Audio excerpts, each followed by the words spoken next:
it is definitely Happy New Year's. Today is actually January the 3rd. I do have my lace Saint jacket on. I don't care. I support my Saints regardless. You know. Prayers to New Orleans because of the tragedy. I think there were, if I'm not mistaken, the last time that I saw, don't watch the news, y'all, not, working where I work and watching the news is not conducive to my best mental health. So I think the last time that I did check, the count for deceased people were, I think, about 14 people. So I'm actually praying for them and their families, and it's just hard regardless. Especially, I think it's harder. Unexpected deaths are always hard, but for somebody to be taken, and then when people do have that saying, and as a person that is a God-fearing person, that God ultimately determines and orders whatever steps that are created. There's nothing that will happen in this world without Him being a part of it.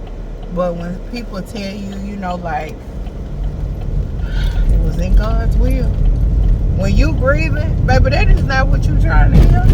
So see y'all God's will, people. Okay, little Drake, little Draco. No, people not trying to hear that. Say that you're praying for those people, and praying with those people. I hate when people say I'm praying for you. Pray with me, not for me.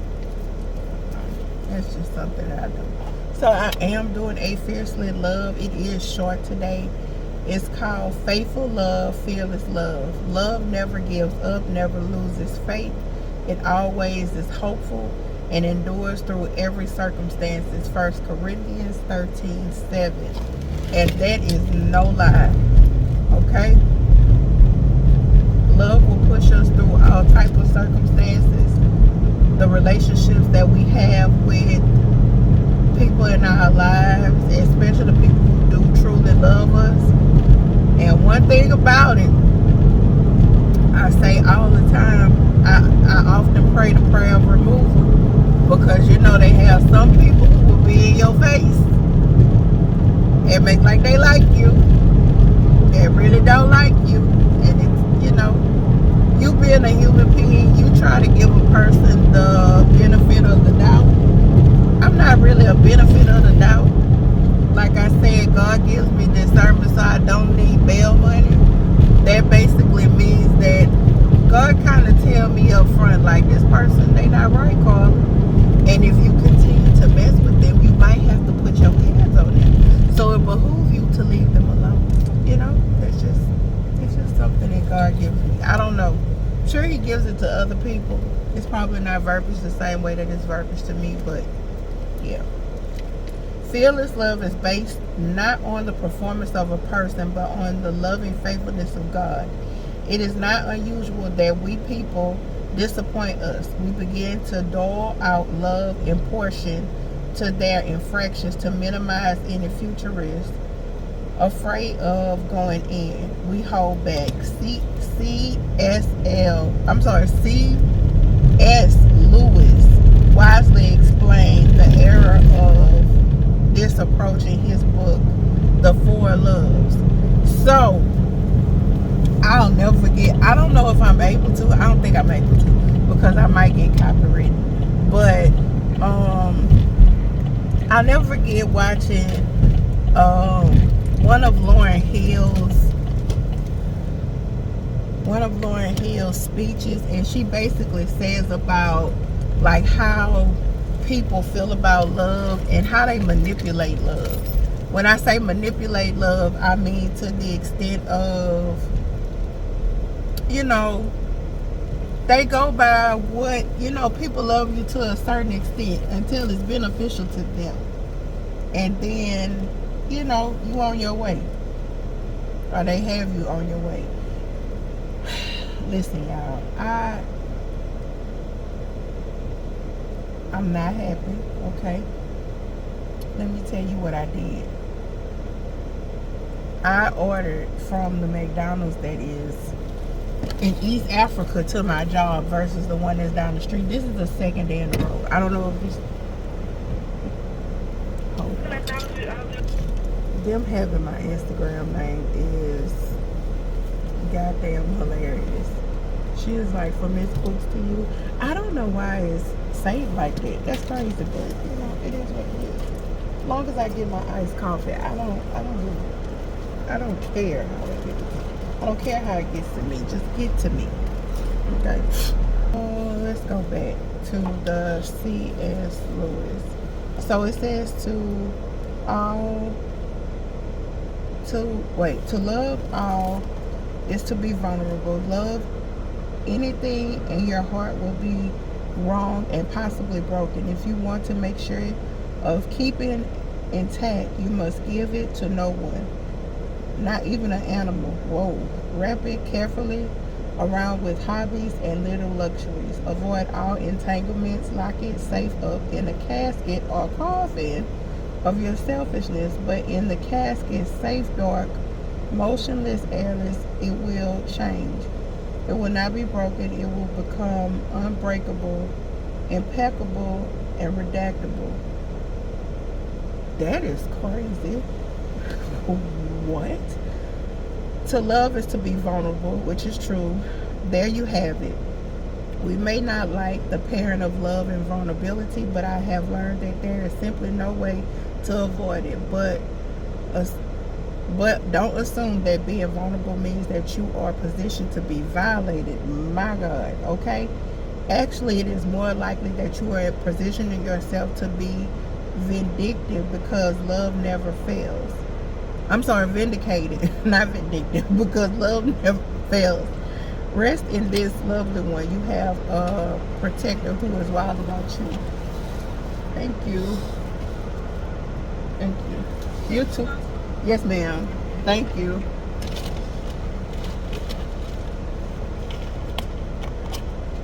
Yeah, so you go around me because I'm going to put my stuff in here.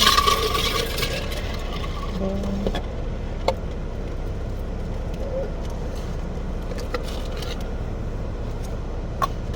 And this other one, I'm just going to drink.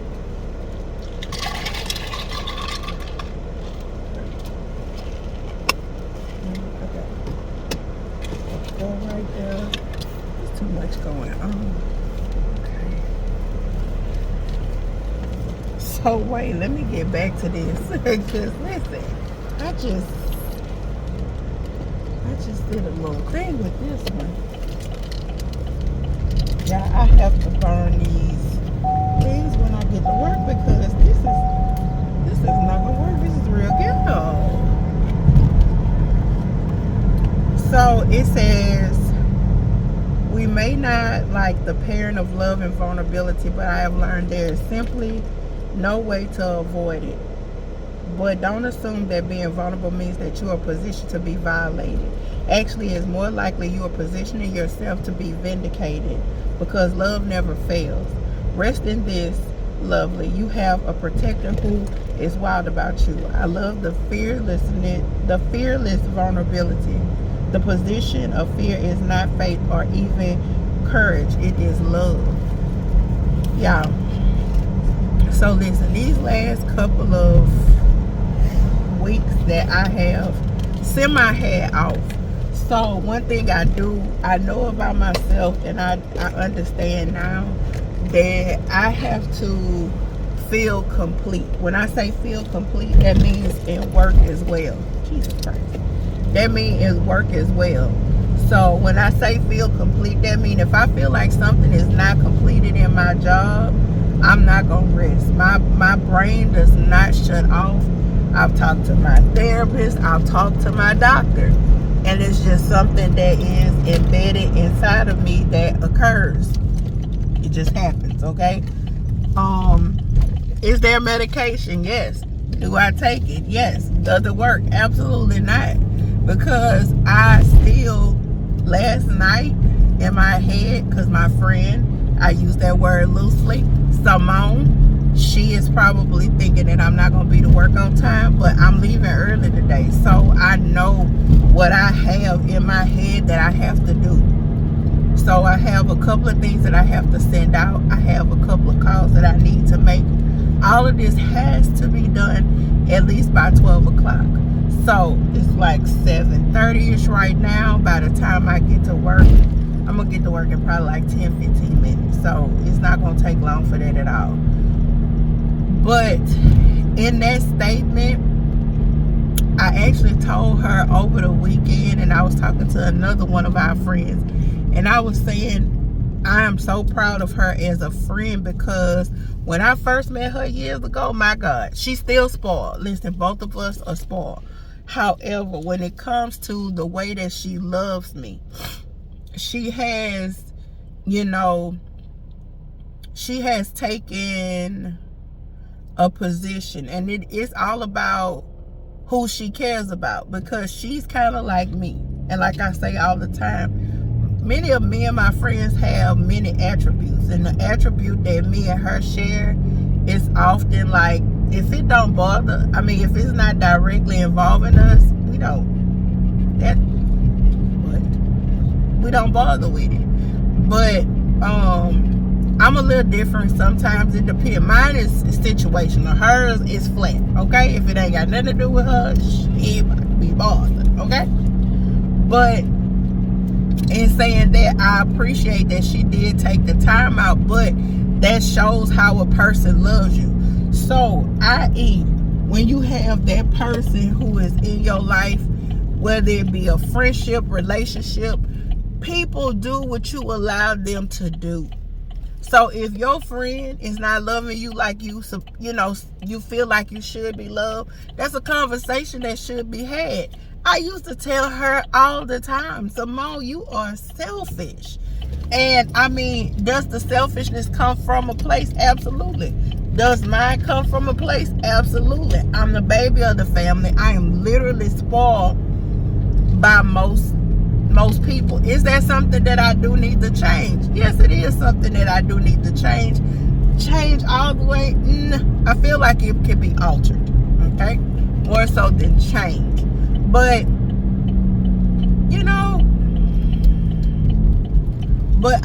my sister and I were having a conversation, and the conversation went like this. Okay? We both, are around some of the similar people. And in us being around similar people, everybody experiences somebody in a different way. So, sometimes people will go off of what somebody else has told them. Because I've had a couple of people. Let me start out by saying, do I care? Absolutely not. But I have had several people say, oh, I would have never thought that you was like this. So in order for a person to say that, understand that a conversation has been had behind your back about you and your character, or what the character flaws that another person feels that you have. Do you care about that? No. Should you care about that? This one of the fiercely love, so I'm not gonna cuss. But no, okay? You should not care about what people... One thing about it, because my sister tells me this all the time, she's like, oh my God, Carla, you miss out. And I don't feel like I miss out on people. I feel like God shields me from the people who I needed to be shielded from. When I say that, I mean like people who I'm supposed to be in contact with and who I should interact with, I do. And those who feel a certain type of way about me, I don't. You just don't. And that's, I don't know if you would consider that as protection or what, but it is what it is. You can't mince, you can't argue, you can't try to fight, because at the end of the day, what a person's thought process about you is, that's what it is. Is it your responsibility to change that? Absolutely not. you know. And you could talk to a person and tell you, as the old people say, you blue in the face. Is that gonna change the way they feel about you? Absolutely not. That is no, that doesn't change the way they feel about you. That's not going to change. You can argue your point to no avail. I have done that with a supervisor. I have argued a point to no avail. And it's crazy because the same thing that I am arguing, she is saying this herself, but it's still like, what point, where is the disconnect? Because you saying this yourself, but nothing is being done about it. That's what the ADHD in me, that's what this conversation comes around to. When a person cares and loves for you, they will make accommodations for you. Okay? When I say make accommodations, I'm not saying that they gonna have, let's see, it's not gonna be a preference over somebody else, but accommodations will be had. Let's talk about it. I do recall when I was working for Verizon, y'all never would be on time. Would I ever get written up for it? Absolutely not. Okay? Because guess what? I would not be on time. However, when I got there, I did the job of 2 or 3 people. That's always been my work ethic. You know, is it a good? Is it a bad thing? Only God knows. But I feel like whatever I need to do in order to accomplish the job that I need to accomplish, I'm going to do it. That's plain, that's simple. I hope this lady doesn't run this red light. She did. So, you know, a person that loves you will not inconvenience you. Well, that's a lie. That's not true. That's definitely not true. Because you get inconvenienced a lot. But when it comes to, let's just say I'm a supervisor and I'm supervising my friend. My friend should never put my job in jeopardy.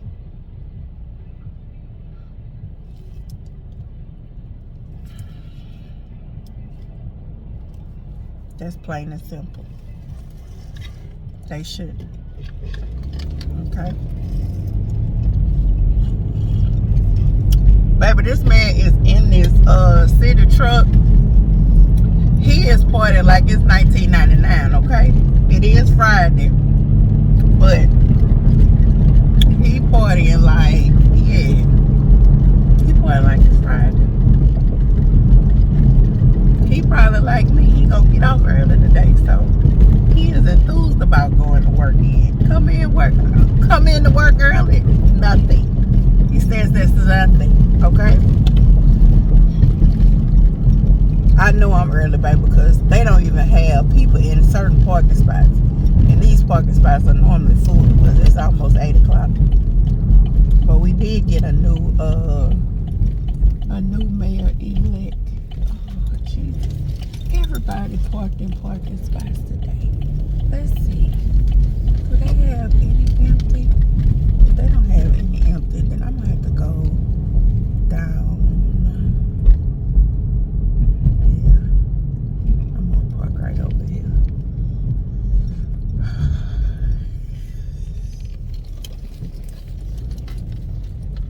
That's the good thing about having a little small car.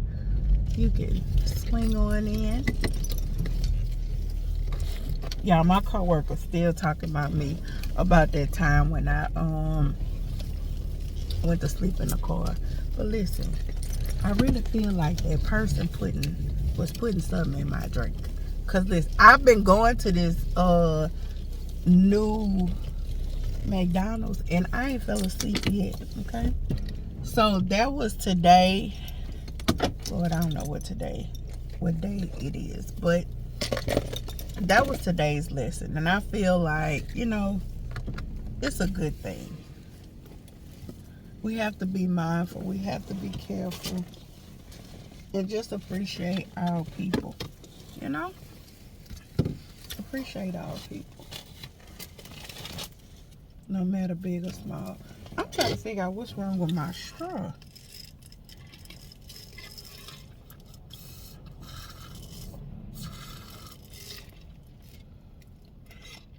Does my straw have a hole in it? And does. What in the world? I know you're lying. Why would it do that? I don't like that.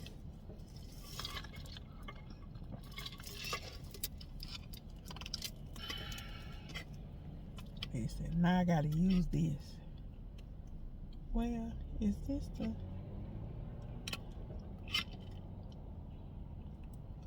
Wait. Is this the straw for this? So wait, let's see. Where's the hole in? This is crazy. I just got this cup. Why the hell does it have a hole in it? That's it right there. So let's see if I put it in there this way. Would that make a difference? It did. Alright. So that's it, y'all.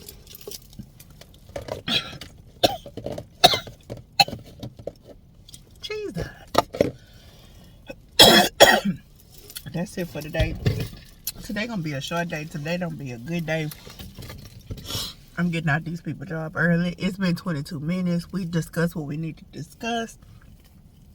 Happy New Year, y'all. I look like the, what is that thing called? The ball that dropped.